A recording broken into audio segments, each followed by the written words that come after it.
Мен Фарида Мерхамитқызы өнер саласында, ұлттық киім тігу саласында еңбек етіп жүргеніме ширек ғасыр болды. Ұлттық киім тігуді 97 жылы бастадым. Содан бері қарай шағын тігін цехынан бір 3 адамнан, 5 адамнан жұмыс бастаған. 10 адам болдық, 20 адам болдық, 50 адам болдық, 100 адам болдық, 350 адам болып жұмыс істедік.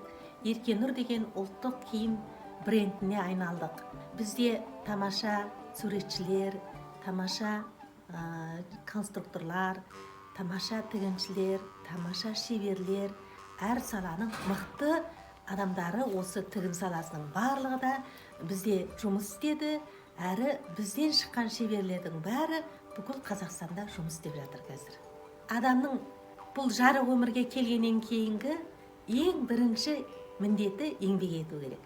Еңбек қашанда адамды алға жетелейді. Еңбек істегісі келген адамға ешқашан, еш кезде, еш уақытта кедергі де, кеш те болмайды.